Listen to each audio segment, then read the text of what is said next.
two-day seminar today for this talk about Personalised Medicine 2020. So we have this Dr. Patrick Bleding from Waitemata DHB and Ascot Hospital talking about how to use machine learning and all these fancy things to personalised medicine in the very near future. Cool. Thanks very much, Vicky. So I gave a talk here years ago, and things have obviously changed, and social media is a much bigger thing because my wife was getting all these forwarded messages about this talk, and I was a bit concerned about who was going to turn up. So I'm presuming most of you are from the Bioengineering Institute from upstairs, and that's who I've focused the talk towards, but it's I'm a medical doctor, so it's peppered with actual cases of patients. In fact, patients I've only just seen in the last few months. So the purpose of having them there is just to illustrate points, and this might not be your field, but hopefully will get your mind thinking about things. So I do prefer the term personalised medicine as opposed to precision medicine, which has become kind of more of the buzzword at the moment because, I don't know, personalised has more meaning to it. Precision really isn't enough. We need accuracy as well as precision.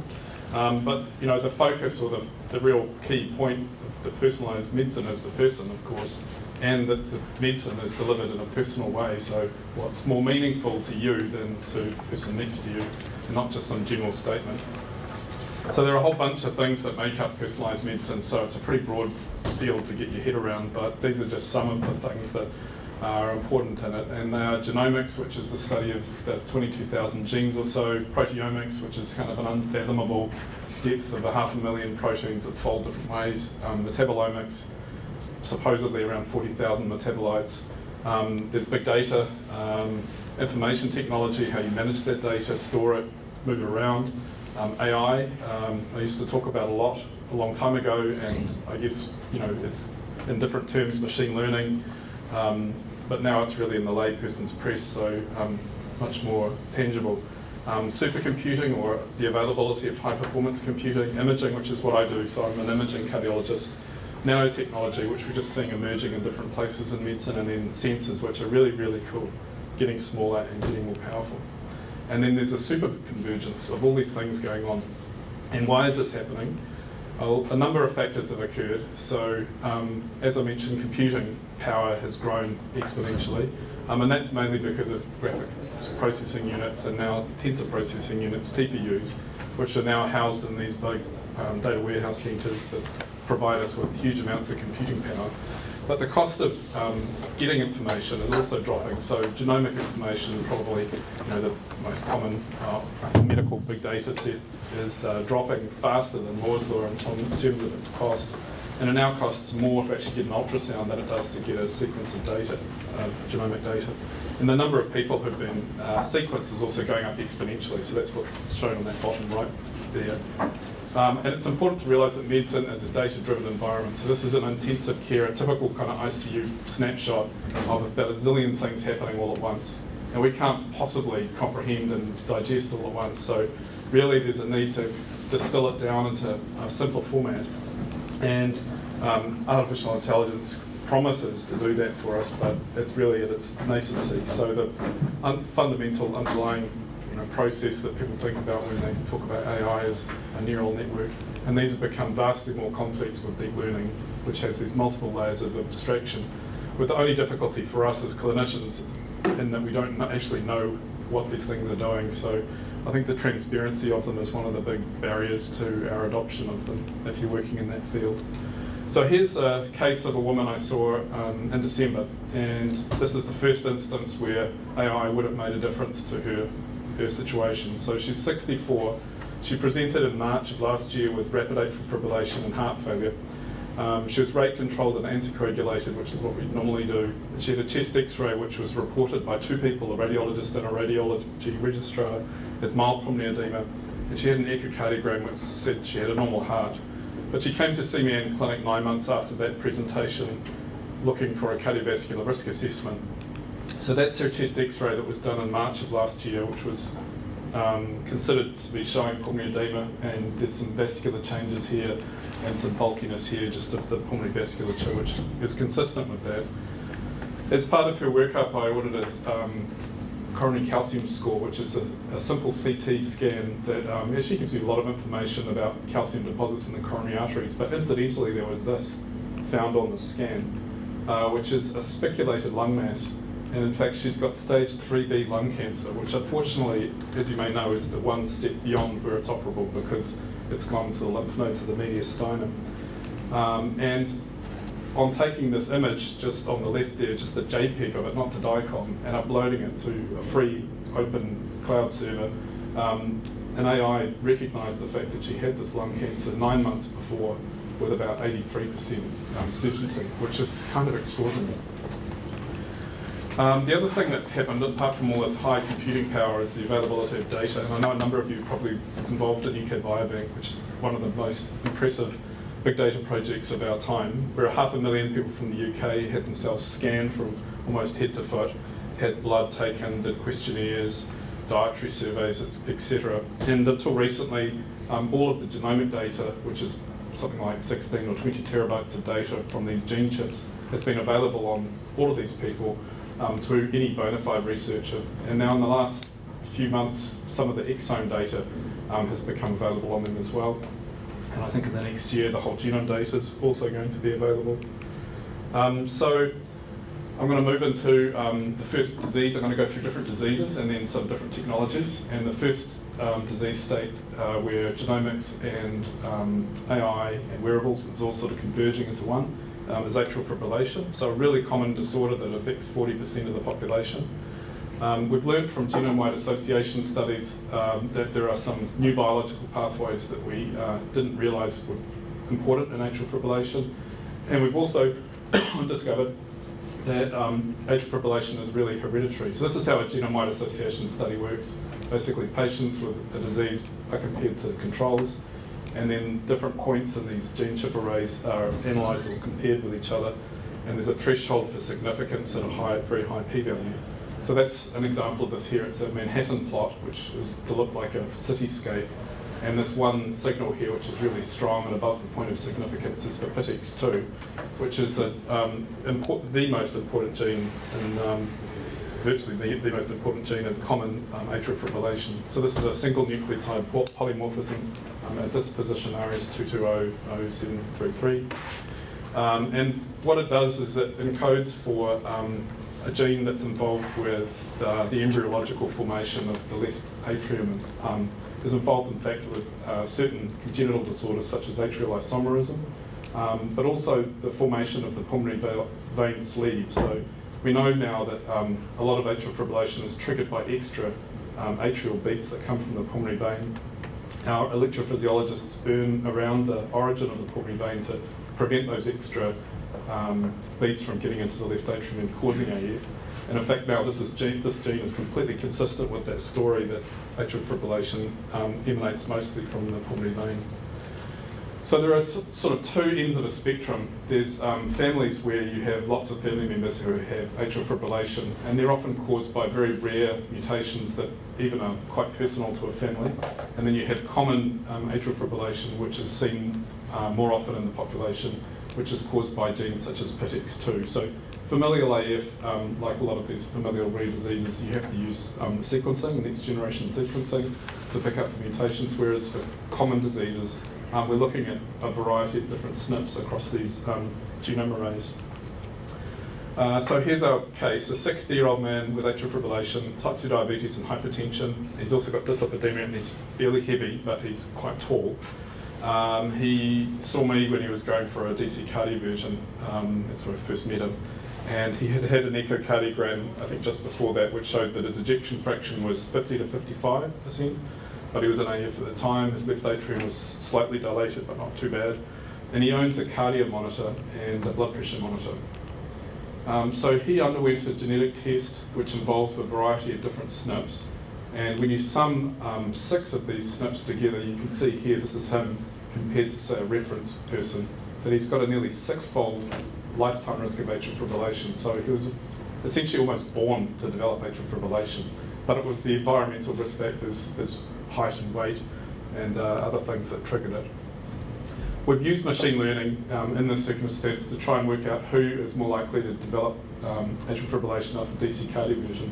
And we've looked at the variables that predict this, and that's the length of time that you're in atrial fibrillation, the size of the left atrium, and then a whole bunch of ECG parameters. And in fact, a gene or a SNP related to warfarin metabolism. Now, this isn't available in most patients, but using this, we've changed the way we book DCK divisions in the hospital, so we collect this information, and in the future we'll be feeding back to people who refer patients whether the test or the procedure is likely to work or not. This is more of that patient's report. So here's that SNP that I mentioned in PITX2, and it says that he's much less likely to respond to DCK diversion, and he didn't respond.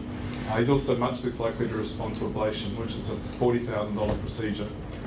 He's a normal responder to warfarin, and he has reduced bleeding to dabigatran, which is one of the blood thinners that we use. So quite a lot of information that really only costs about $80 to get.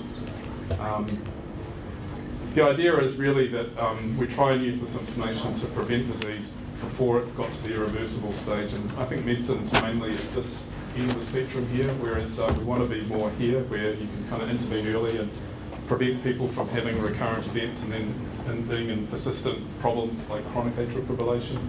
So this is him again, measuring his ECGs with that electrical monitor. And he's also measuring his blood pressure. So this is the systolic and diastolic blood pressure. These are the different recordings. The device, remember it's that little single lead ECG, has a little AI in it that tells you whether it's AF or not. And you can see he gets pretty regularly episodes of atrial fibrillation. And the weird thing is, leading up to that, his blood pressure starts kind of escalating like that. And you know, I just wasn't aware that people could do this, that you'd get this preceding knowledge that an episode of AF was going to happen. These are all of his blood pressure measurements, a lot of them in the red here are quite high measurements. So with this knowledge, he was collecting it on himself. We decided to put him on some pretty strict lifestyle regimen and medication for blood pressure, and then also sotalol, which he was supposedly more likely to respond to. And you can see now there's none of those orange triangles showing atrial fibrillation. His blood pressure is much better managed. And we actually managed to get him down off his original antiarrhythmic dose because of the key trigger here was blood pressure rather than an electrical issue. So now you can see all his blood pressure recordings are nearly in the green. He's lost 5 or 10 kilograms. He's on dual antihypertensive drug. And then this happens in December, a month after the last one, which was November. And you can see all his recordings here have gone haywire. Just in 1 month, and he's had 3 episodes of AF. And the reason was he'd gone on a Pacific cruise and he'd gone to the buffet and drunk alcohol and completely fallen off the wagon. But again, I'd never seen this before, just in 1 month of poor eating, blood pressure going absolutely nuts and triggering atrial fibrillation. So he's looking at his own results, he realises he's been bad, he knows what to do to come right, and a month later he's got everything sorted again and his AF's gone away. Ji Chow here, who's been doing a lot of work in this, has looked at a computational model and discovered, in fact, that an old drug, dantrolene, is potentially useful in patients who carry this particular gene variant. It's an old drug that's used for muscle spasm and costs nothing. And in fact, this is the sort of stuff that we need in medicine, not new drugs that cost a bomb, but old drugs that are repurposed using the kind of sophisticated, clever stuff that you do up here. So that's why I put a big logo there. So I don't know if you've watched the movie Gattaca, but it's I quite liked it, but it's a kind of geeky science fiction film. It's got Uma Thurman and I've forgotten his name now, Ethan Hawke, Jude Law. And it's a story of a man who was born naturally as opposed to having been born by genetic manipulation, which is presumably through CRISPR. He fights to overcome genetic discrimination. He has some sort of predetermined risk of cardiac arrhythmia and heart failure that he has at birth, which means that he's not going to be able to get into lots of different disciplines, and he wants to become an astronaut. So it's kind of a fitting film because more or less it's come true. So heart failure and atrial fibrillation, two common things that run together. Here's another case, a man I saw in the last year. He's a 51-year-old runner. He's noticed that on his Fitbit monitor, his heart rate responds to exercise excessively and doesn't come back down again, and he's worried that he has an arrhythmia. He runs on a treadmill test in my clinic, and that's his baseline ECG, and then that's his ECG when he's running. And there's a clear difference. He's developed the right bundle branch block, which in itself isn't that bad. His ultrasound shows that his ejection fraction is low normal, but we've also measured strain, and that is abnormal. But there's a question of whether that's due to just an athlete's heart or not, because it's very hard to tell. So we go on to kind of get some more precise imaging done. He has an MRI, and that shows he has an ejection fraction of 51%. And then on top of that, when he asks, what else can you do, there was a suspicion that he had a dilated cardiomyopathy here. So we sequenced him for 174 different genes and found that he had a frameshift mutation in this appropriately named gene called Titin, which increases the risk of developing a lifetime cardiomyopathy, but again, in the context of an environmental trigger. So this is a new discovery, really only that's come about in the last 3 or 4 years because of next generation sequencing and the ability to get incredible coverage over very big genes, which is what Titin is. It's the second largest gene. But mutations can do anything from increasing your risk from 3 to 50-fold of developing cardiomyopathy, and you're at increased risk for ventricular arrhythmias if you have this truncation. It's present in probably 15% of all cardiomyopathies, but particularly familial ones, as you might imagine, and it's probably present in nearly half of the transplant population, but it's only present in about 0.5% of the normal population. So of the people in this room, maybe one person, probably less than one person would carry it. So until recently, we were sending our samples of DNA away overseas to get tested, but because this technology is getting much cheaper and more accessible, we can actually start doing it in New Zealand, as I mentioned, for less than the cost of an ultrasound. So moving on to coronary artery disease. Unfortunately, an exponential disease that starts escalating quite quickly after 40, so it truly is all downhill after 40, sort of plateaus out, but whatever you do in your 40s is the critical time to determining the rest of your life. Here I am at 45. So these are all the genes related to coronary artery disease discovered by genome-wide association studies, and there's hundreds of them. And they're all in different categories, not just lipids. So we very much focus on lipids, but there's immunity, antigen presenting, and these unknown areas, and they're all very active areas for developing new drugs. It's possible, like it is with the atrial fibrillation, to develop a score of these gene variants and then sum them into a single number. And that's now becoming quite a powerful tool. And it doesn't cost very much to get. So for only $70, $70 you can obtain that, or from 23andMe you can get the same information from $99. And from that you can determine your risk of coronary artery disease, atrial fibrillation, breast cancer, osteoporosis, bowel cancer, type 2 diabetes, whatever you want, basically, if you want to know it. And the importance of this is these are the risk factors we normally have: smoking, diabetes, and increased body mass index.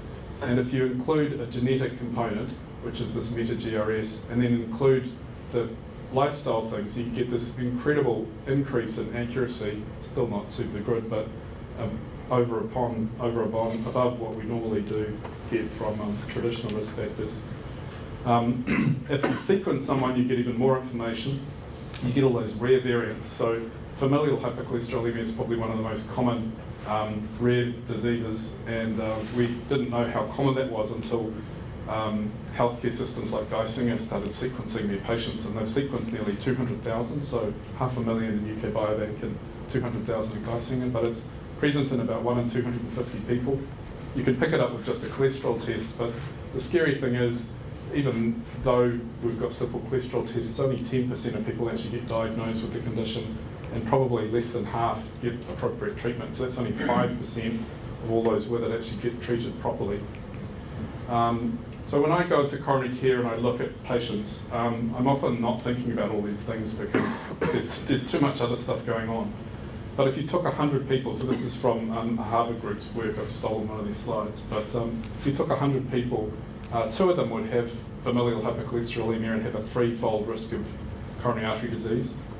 17, I think that is, would have a high polygenic risk, similarly a 3-fold risk, and then 1 poor person would have both familial hypercholesterolemia and a high polygenic risk of coronary artery disease. And this is an example of somebody just like that. So this is a 23-year-old man, his LDL is 8, his grandfather died at 37, maternal uncle died bypass surgery, had bypass surgery in his 50s, and his uncle had a stent at 40. and he has this mutation in the LDL receptor. He's from South Africa, so it all lines up perfectly with the knowledge on this. And he's got not only FH, but this is him here in the population with also a high risk. So he's got the absolute highest risk for coronary disease. And the immediate worry is, well, what can you do for him? We do have statins, which are probably the leading agent for lowering cholesterol. We've also got this new drug, which is an injectable antibody that dampens down LDL via a protein called PCSK9. And this is him here. He very bravely put himself into the listener, basically to raise awareness for familial hypercholesterolemia, and has built a social networking site on Facebook for it for New Zealand, and hopefully will become an advocate for getting this drug available for his condition, because his cousin's already on it in Australia.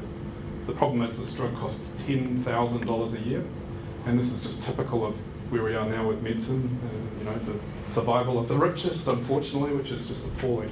So you really need people like Pharmac stepping in and funding these things for people like Tyler. And rare diseases are not that rare. So, this is one rare disease, but if you sum all the rare diseases together, actually 1 in 17 people have a rare disease. So that's actually a fair number of people. So if you're going to have an expensive drug for each condition, how on earth can we afford it? So the drug that I'm suggesting for him, this antibody, was actually discovered through genomics. There's a family of people who have LDL cholesterols that are undetectable, and that's because they have a loss of function in the gene that this antibody targets, and they have virtually no disease in their families whatsoever. And this drug, you'd imagine, would be perfect specifically for these people with familial hypercholesterolemia. So just shifting away from the different diseases to what is going on in New Zealand and what we're doing at Waitemata. This is our hospital, North Shore, but we cover both North and West. So North Shore Hospital, the bigger one of the two, in Waitapere, and we're the largest DHB in New Zealand, so there's 600,000 patients or more in our catchment. We have more than 1 million encounters per year. I think the budget for the hospital is $1.6 billion, so it's a lot of taxpayer money. We benefit a lot from digital health records. All our vital signs are now recorded digitally, all our drugs are now prescribed digitally. We are the leaders, I think, in the uptake in digital healthcare, and unsurprisingly, Orion's taken a big interest in that with its precision-driven health initiative. And we have I3, if any of you are interested in interacting with the hospital, that's probably your first port of call for getting access to some of our data, which we're very happy to share with you. So this is an example of what we've done, and there's others outside of my specialty that have done something similar, but this is just an aggregate of a data warehouse, so putting together 130,000 discharge summaries. We have echocardiogram images and measurements on 80,000 patients, CT on 5,000, 500,000 digital ECGs. We can strip out the identifiers on a lot of these things for people who want to come and use them. And we do have some DNA, but not a lot. Nowhere near where Geisinger is or UK Biobank would be for sequencing or genotyping patients. We have actually reached out to Geisinger because of how far forward we are. New Zealand's actually one of the few countries that took up electronic records in the late 1990s. So we have 18 years of longitudinal data. So Geisinger took a look at ejection fraction of patients. These are different ejection fraction measurements. Normal, as I mentioned to you, is about 55, 60, 50 to 55. And this is mortality here, which goes up steeply as your heart gets weaker. But what people didn't realise was there's also a J curve to that, so a really high ejection fraction is actually also not very good for you. And Fitbit, because they've got data on millions of people, can see this as well. So this is heart rate compared to BMI. And this is kind of where you want to be, with a low BMI and a low heart rate. But it gives you, this is women and men, it gives you a different perspective on what's normal for different genders. So everything's personalised. The reference ranges we use should be personalised to age and gender. We've done a lot of work in pharmacogenetics, so that's tailoring drug treatment to an individual based on their genotype. And one of the commonest drugs that we use is antiplatelet drugs like aspirin. We give those to people who've had a stent to prevent stents from clotting up. And we have 3 choices at the moment. We have this one, which is very cheap, it's $74 a month. We have this one here, sorry, Prasugrel, which is nearly $1,000 for 6 months, or this one, which is $2,000 for 12 months. And Pharmac decided to fund this one for everyone, so we overnight nearly shifted from this to this at a cost of absolutely millions. But in fact, this works for 2/3 of people, and it's only a third in whom this one's actually necessary, and that's mostly based on genetics. This one's more potent, so more people bleed on it. So we see people bleeding from their gut, bleeding into their brain, but we still use it because it prevents stents from clotting up. So in the last 8 years, we've worked on making that genotyping test cheaper and faster, and we started out at $175 and getting results out in 2 hours. And we used nanotechnology for that. Unfortunately, the company withdrew the test because not enough people ordered it. And then we moved to this, which is at the Liggins Institute. Price got cheaper, but the time taken to do a test took longer. And in the last few months, we've moved to this, which has now brought the test cost down to $30, and we're back to 2 hours. But I think we're not far away from actually going to a whole genome, because that's only $70. And then next-gen sequencing has got to be only, say, 5 years away. But we really don't know what to do with the massive amounts of data that's going to come out of that. So it's probably best to stick with that for the time being. So here's another couple of cases. This one's a Māori man who carries 2 variants and doesn't respond to this old drug that I mentioned. He has lots of stents put in, and because he got genotyped before he had his stents, he gets put on the right drug, which is prasugrel, and he does fine. And then we have this man, and they both agreed to have their pictures in here. He's a 71-year-old Indian man. He had an elective stent. It clotted up within a couple of hours. He had a VF arrest, and thankfully was cardioverted and survived, and then ended up on the right drug. And the first thing he asked me when he came to clinic was, why was I not genotyped? And it just hasn't become standard of care. I don't know why people seem to have an aversion to pharmacogenetics or anything to do with DNA. But we've now got it so cheap, it really couldn't, you can't really ignore that. And there are lawsuits now pending in the United States because of instances where people like him have not survived, and then their families have sued the drug companies, thankfully not the doctors. So moving towards work that's more done here, we've done some work with echocardiography. I don't know if Jagir is, it's Jagir, there he is. So Jagir did this work from some years ago, and ultrasound. I don't know how many of you are involved with ultrasound, but it's really the core of what I do in cardiology. It's a really useful tool that's become more powerful and smaller. This is an ultrasound probe here from a company called Butterfly IQ. So this is the next generation in ultrasound, and we've gone from using piezoelectric crystals to this, which is a CMUT transducer. Uses oscillating drums rather than crystals, and you need only one probe to scan an entire body, because you can change the frequency from, I don't know, kilohertz to megahertz, I think, and it plugs into an iPhone. So incredibly useful device that we can now carry around with us and take to clinic. What's the unit cost? And how does the unit cost of that? Oh, what's the cost? Yeah. Oh, so a full-size ultrasound is about $120,000. That's 2,000. Is it 2,000 US dollars? Yeah, 2,000 US dollars. So it's going to change things. Absolutely, yeah. And this is just generation 1 or 2 or something like that. So, it's got much more applications than that, because therapeutic ultrasound becomes possible because you can get up to the frequencies where you can actually burn tissue and stuff. So we've gone through all these iterations of ultrasound, from terrible images to 2D to colour to Doppler. And unfortunately, we've become addicted to it, because every person who comes to the hospital needs an echo. And this is from Middlemore, but people at Middlemore are waiting nearly a year. In our hospital, they wait a year to get an echocardiogram. And sometimes we have to admit them straight from having the echo, because things have just gotten so bad. And I'm sure people die on the waiting lists, but we don't have the true evidence of that. But that must have happened occasionally. I don't know if it's because of waiting or the pathology, to be sure. But so this is work that Jagir did some years ago with an open source platform for speckle tracking, which is measuring the strain within the heart, the deformation, which is a more accurate measure of cardiac function than is an ejection fraction. There are some other companies that make these point of care devices, but they don't use the same, they're still crystal based. And now Will Hewitt is working on the same, we're extending the same project. It was space medicine funding, but that I think ended in 2014, but we're looking for other sources of funding. And here are a couple of, this is not from Butterfly, but this is from a group in Norway funded by GE. So this is someone using deep learning on a live image. At the bottom there you can see the recognition of the image either for or two chamber, and it's immediately drawing the boundaries and calculating an ejection fraction essentially in real time.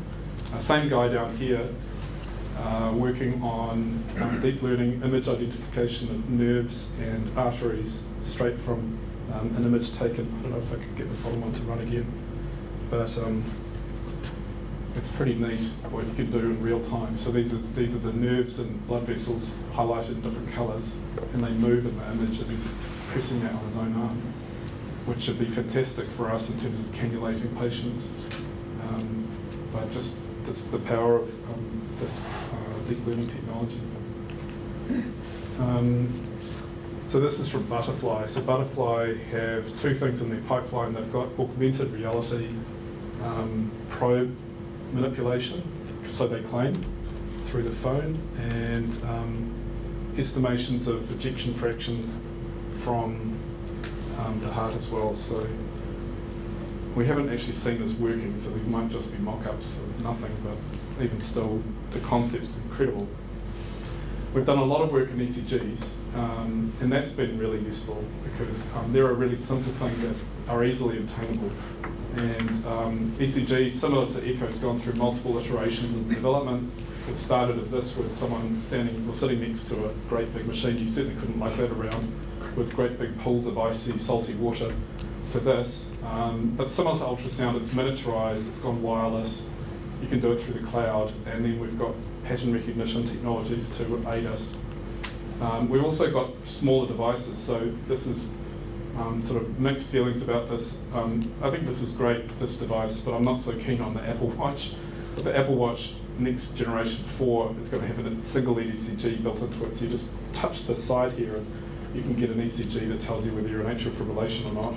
And it's going to mean we're screening entire populations of people, so there'll be heaps of false positives in amongst that, because it's not going to be perfect, and that's just going to increase my workload.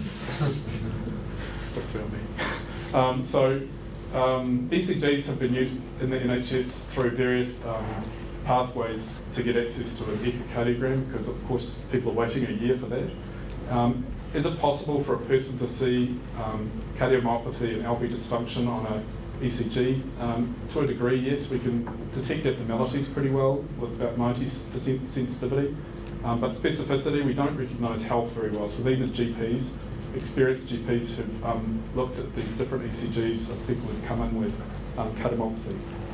We thought that was really interesting, and we applied a technology, again another space medicine spin-out, which uses vector cardiography and not deep learning but more traditional machine learning methods, and basically deconvolutes the ECG into 600 different measurements and then looks at patterns of small scores of those. And we could show that, similar to the UK study, cardiologists about 90% sensitivity, 63% specificity, but a machine reading it is slightly better, 93%, and much better in terms of seeing health. So we tend to overcall stuff, doctors do, because we fear we're going to miss stuff. But the machine just doesn't have that bias. It may have other biases, but it doesn't have that bias.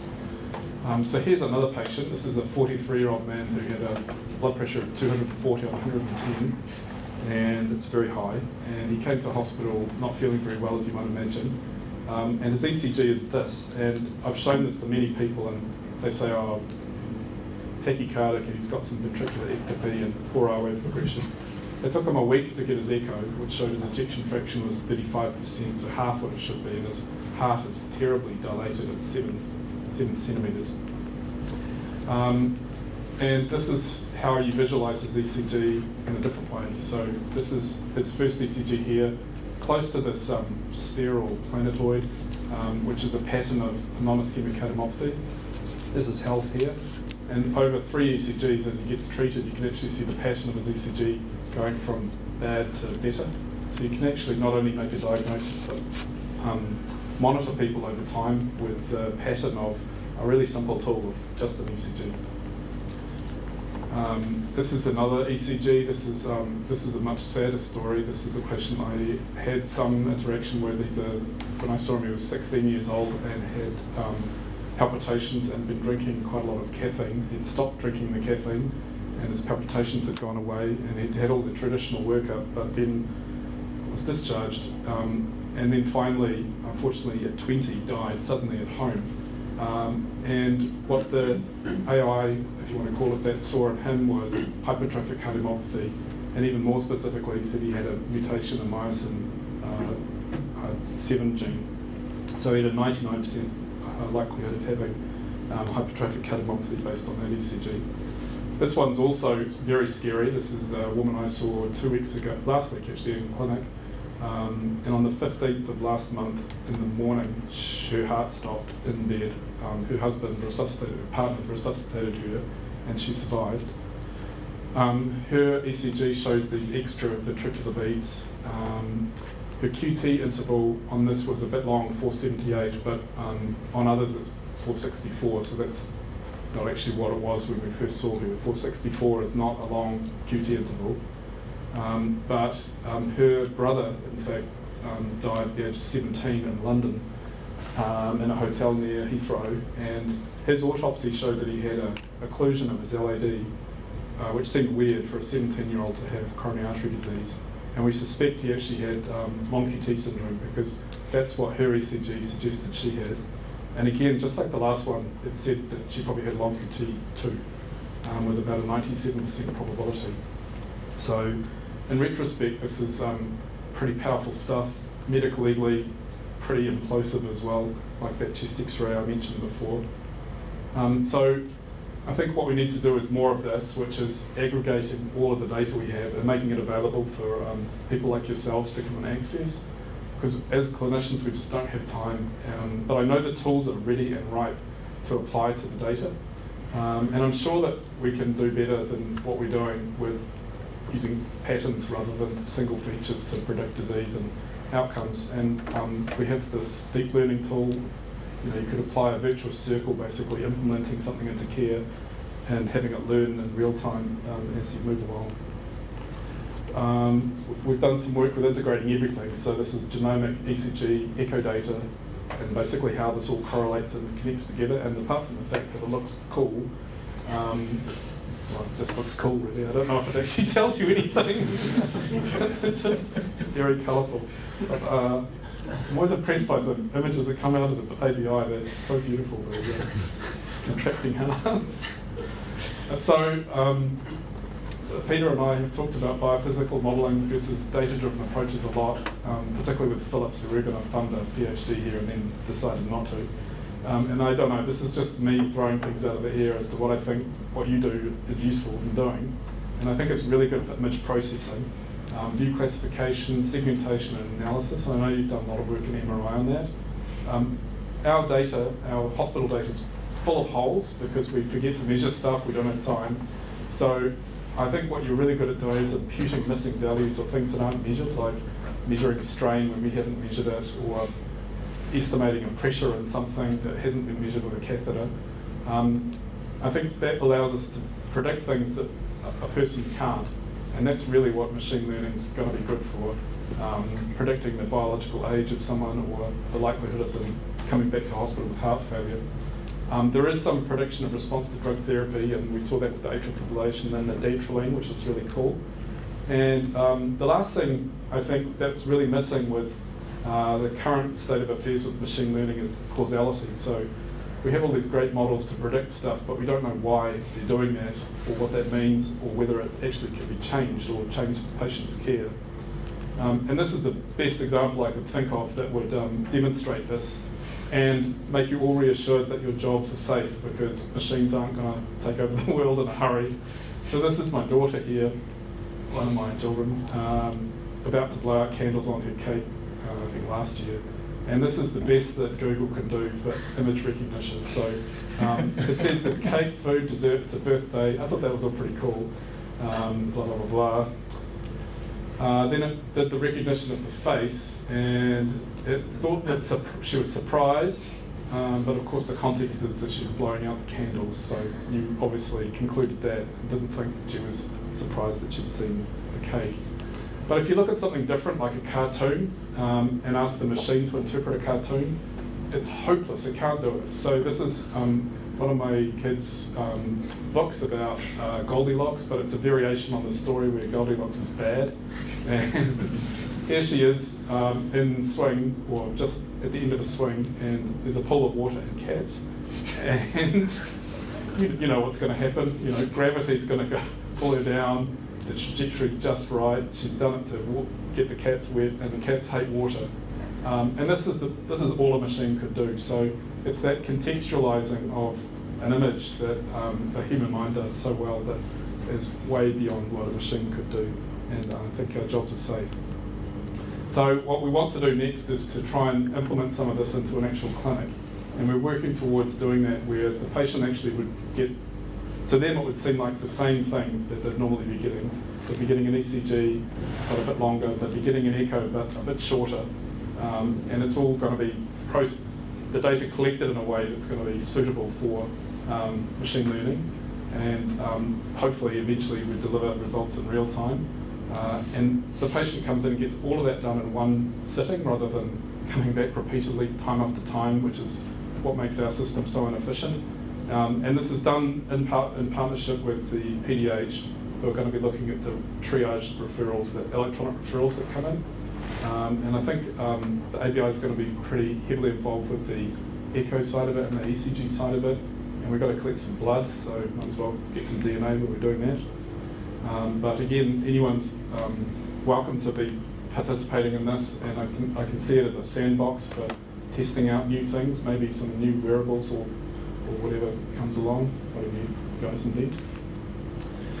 So just in conclusion, wrapping it up, I think we've gone from just talking about personalised medicine as a thing in the future to doing it already, but it just hasn't sort of become widespread. And we are doing next-gen sequencing, even in Auckland, for all these rare conditions and the Titan mutation that I mentioned. Tailoring drugs to genes is possible, and we're looking at these polygenic risk scores that are now more powerful than traditional methods of assessing risk, but there's huge ethics in that because you can test them at birth. This, I think, is going to enable primary care more than us, and a lot of it's more patient-centred, like that patient who is recording his own ECGs and blood pressure, and he was actually changing his own drugs, so there's more autonomy. And to be honest, I think we're all entering a golden era because of the availability of data, more than we could possibly know what to do with. We have deep learning and other methods, so this isn't just the buzzword. We've got the computational power, the data I've mentioned, and it's all aligned to clinical need because our waiting lists are going nuts, and that's having bad implications to people. And I think in New Zealand we're aligned for this to actually succeed because we've been doing it for so long already. But we do need to work through privacy and non-discrimination, so actually there needs to be some legislation about that. And privacy is a big topic at the moment with Facebook, and it should be with us too. So I'll just leave you with that, and if you have any questions, please ask.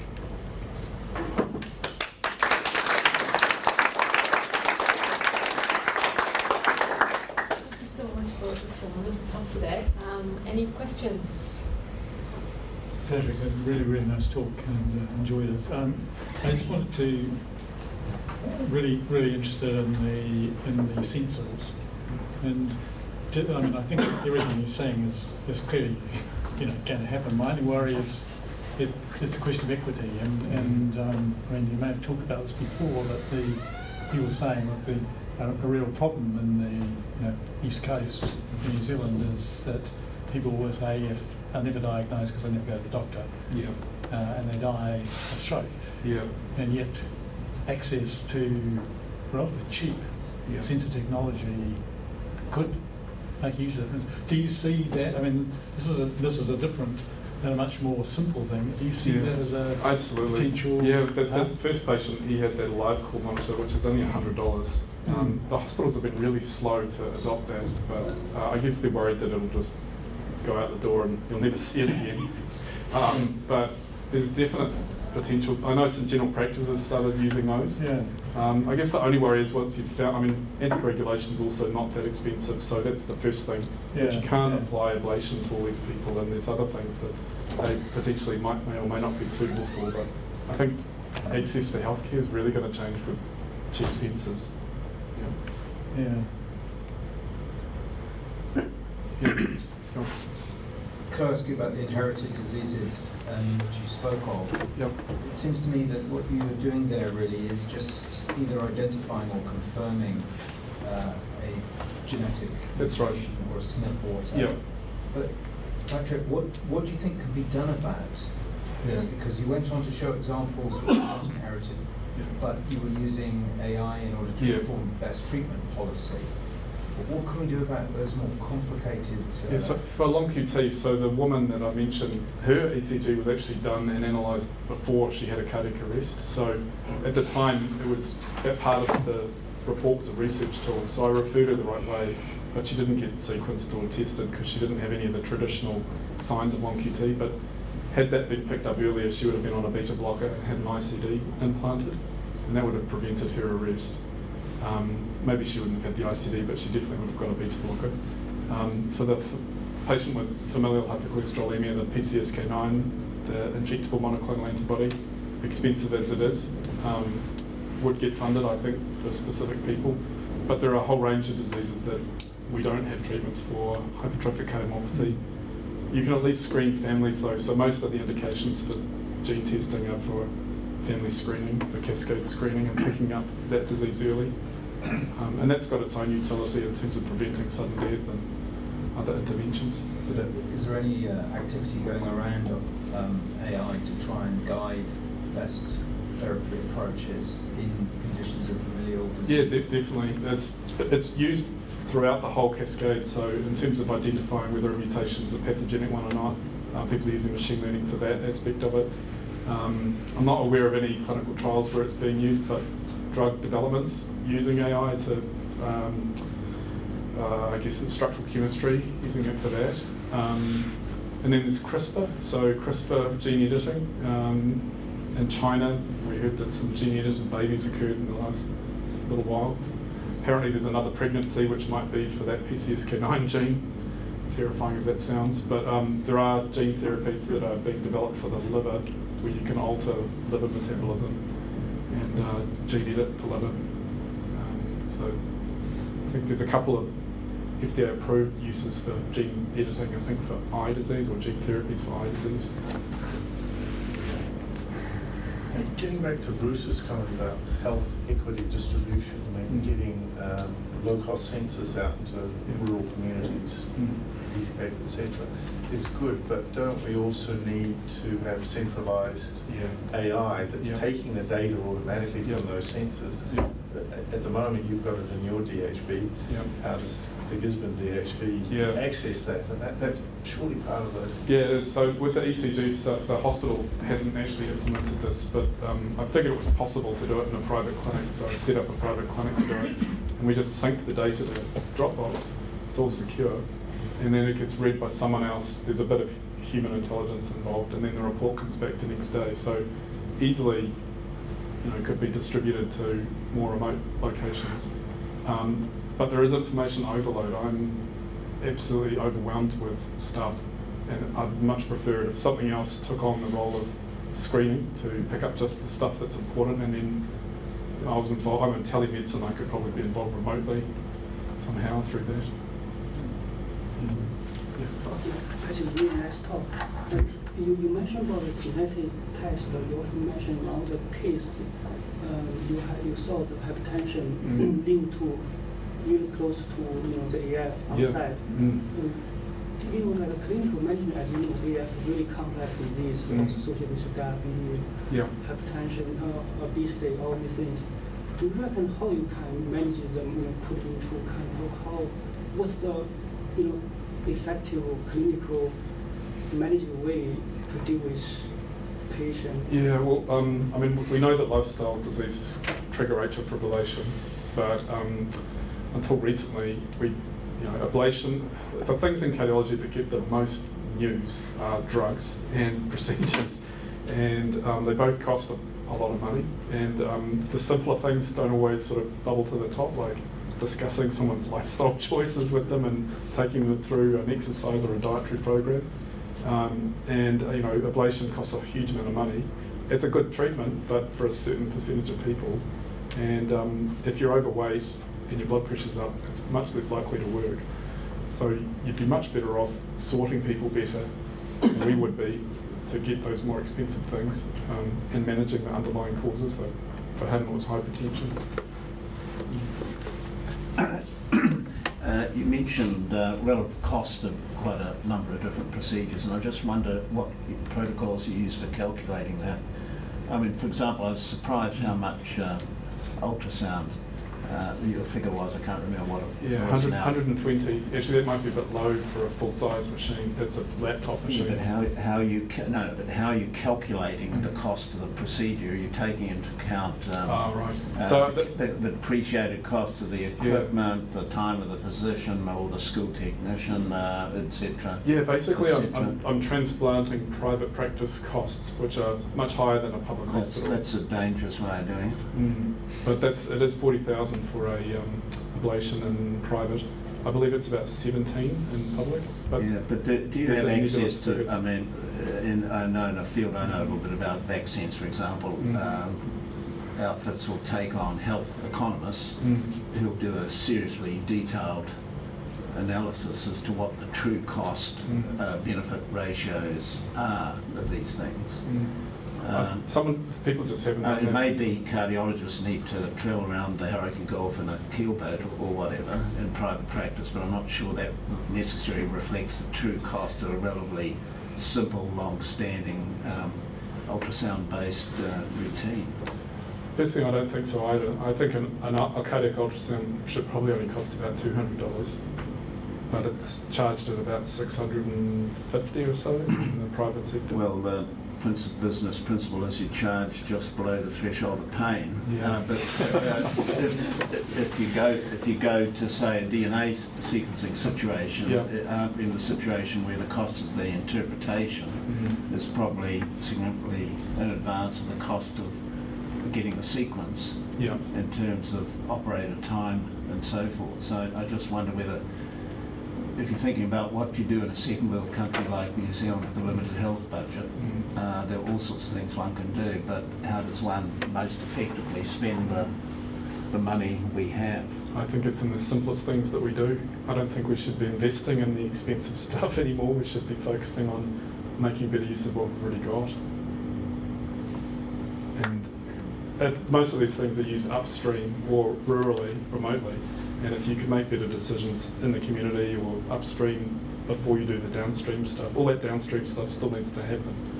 But you could almost price freeze that and put all of your focus on the upstream stuff, and I think that it would just sort itself out.